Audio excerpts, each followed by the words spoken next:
नमस्कार दोस्तों। बात करेंगे कुंडली में केतु फर्स्ट हाउस में हो तो क्या होता है। केतु को वैदिक ज्योतिष में मोक्ष, डिटैचमेंट और पास्ट लाइफ कर्मों का ग्रह माना जाता है। जब ये फर्स्ट हाउस में मतलब लगन में आता है तो ये सीधे आपकी पर्सनैलिटी, आपकी आइडेंटिटी और लाइफ डायरेक्शन को डीपली इन्फ्लुएंस करता है।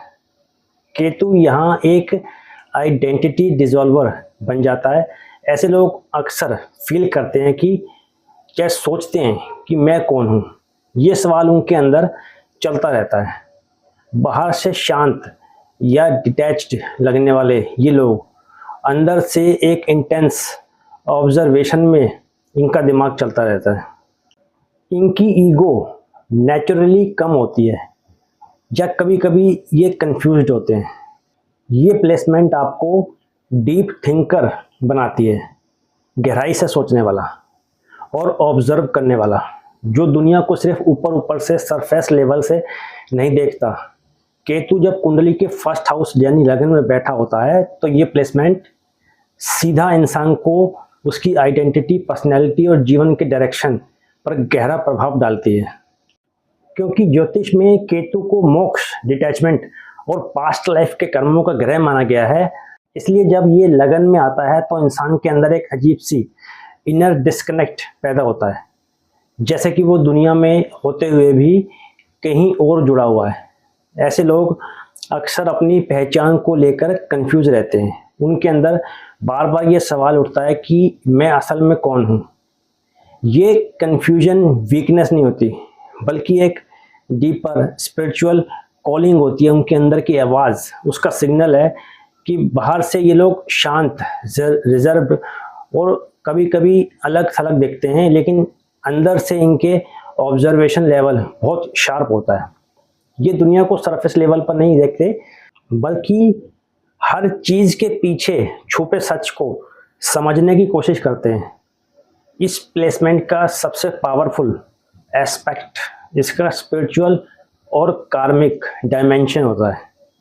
केतु लगन में हो तो अक्सर माना जाता है कि इंसान ने पास्ट लाइफ में स्पिरिचुअलिटी, तपस्या या किसी तपस्वी की लाइफ को जिया है और इस जन्म में वो उसी जर्नी को आगे बढ़ाने आया है।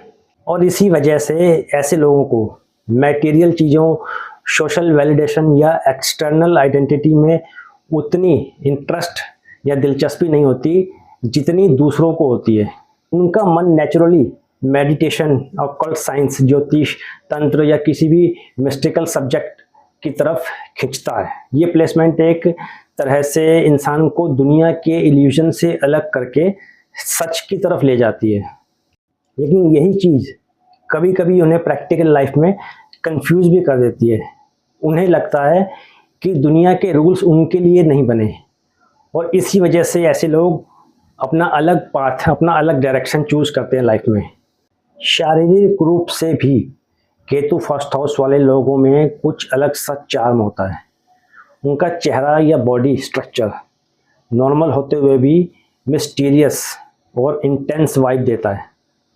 खासकर आंखों में एक गहरापन होता है जो लोगों को अट्रैक्ट करता है अपनी तरफ। ये लोग ज़्यादा एक्सप्रेसिव नहीं होते, लेकिन उनकी साइलेंट प्रेजेंस ही काफ़ी पावरफुल होती है। लोग अक्सर कहते हैं कि तुम में कुछ अलग है, पर वो एग्जैक्टली डिफाइन नहीं कर पाते कि क्या अलग है। ये ही केतु का मैजिक है। रिलेशनशिप्स और सोशल लाइफ के केस में ये प्लेसमेंट थोड़ा चैलेंजिंग हो सकती है, क्योंकि जब इंसान खुद अपनी आइडेंटिटी को लेकर क्लियर नहीं होता तो दूसरों के साथ कनेक्शन बनाना मुश्किल हो जाता है। ऐसे लोग अपने आप को ईजिली ओपन नहीं करते और कभी कभी तो खुद ही वो लोग दूसरों से डिस्टेंस बना लेते हैं बिना किसी क्लियर रीजन के। उनके रिलेशनशिप्स अक्सर कार्मिक होते हैं या बहुत डीप और ट्रांसफॉर्मेटिव या फिर सडन और कंफ्यूजन। इसलिए इनकी लाइफ में लोग आते भी हैं और चले भी जाते हैं बिना कोई सीधा कारण या एक्सप्लेनेशन दिए। इनके कैरियर और लाइफ डायरेक्शन की बात करें तो केतु लगन वाले लोग पुराने ट्रेडिशनल रास्ते फॉलो करने में स्ट्रगल महसूस करते हैं। उन्हें 9 to 5 जॉब जो है टफ लगती है। स्ट्रक्चर या फिक्स्ड रूटीन में बंधना इन्हें पसंद नहीं होता। ये लोग ज़्यादातर उन फील्ड्स में सफलता पाते हैं जहाँ फ्रीडम हो, रिसर्च हो, स्पिरिचुअलिटी हो, या जैसे ज्योतिष हो गया, हीलिंग, साइकोलॉजी, राइटिंग, इन्वेस्टिगेशन हो, ये कोई अनकन्वेंशनल कैरियर हो। इनका असली काम होता है अपने आप को समझना, ना कि सिर्फ दुनिया के स्टैंडर्ड्स के हिसाब से सक्सेस पाना। जब ये लोग अपने अंदर की आवाज़ को समझ लेते हैं तब ये बहुत यूनिक और इम्पैक्टफुल काम कर सकते हैं अपनी लाइफ में। लेकिन इस प्लेसमेंट का एक शैडो साइड भी होता है। सबसे बड़े चैलेंज होता है आइडेंटिटी क्राइसिस और डायरेक्शन की कमी। कभी कभी ये लोग इतने डिटैच्ड हो जाते हैं लाइफ में कि उन्हें किसी चीज़ का मोटिवेशन ही नहीं मिलता। ओवर थिंकिंग, सेल्फ डाउट और आइसोलेशन भी इनकी लाइफ में कॉमन होता है। हेल्थ के लेवल पर कभी कभी सडन इश्यूज आ सकते हैं, स्पेशली हेड रीजन को लेके। इसलिए बैलेंस बनाना लाइफ में बहुत ज़रूरी होता है इनके लिए केतु का। प्रैक्टिकल लेवल पर अगर देखा जाए तो केतु फर्स्ट हाउस वालों को बैलेंस करने के लिए इंसान को ग्राउंडिंग लेवल पर यानी कि एक्टिविटी करनी चाहिए, जैसे फिजिकल एक्सरसाइज, नेचर में टाइम स्पेंड करना या एक बेसिक रूटीन मेंटेन करना। मेडिटेशन बेनिफिशियल होता है इनके लिए, लेकिन इसका मतलब ये नहीं कि इंसान रियलिटी से कंप्लीटली एस्केप कर जाए। इस प्लेसमेंट का एक लेसन है कि स्पिरिचुअल अवेयरनेस और प्रैक्टिकल लाइफ के बीच में एक बैलेंस बनाना इनको ज़रूरी है।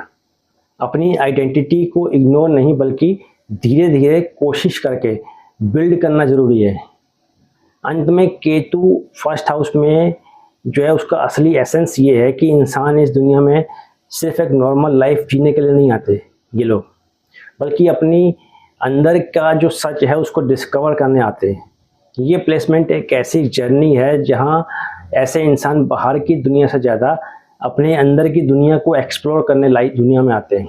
अगर इस एनर्जी को सही तरह समझ लिया तो ये प्लेसमेंट इंसान को एक ऑर्डिनरी जीवन से उठाकर एक्स्ट्रा ऑर्डिनरी अवेयरनेस और स्पिरिचुअल डेप्थ तक ले जा सकती है। अगर तुम्हें ये वीडियो रिलेटेबल लगा हो तो लाइक ज़रूर करना और चैनल को सब्सक्राइब करो, क्योंकि हम यहाँ पर एस्ट्रोलॉजी को सरफेस लेवल पर नहीं डेप्थ में समझते हैं। मिलते हैं नेक्स्ट वीडियो में।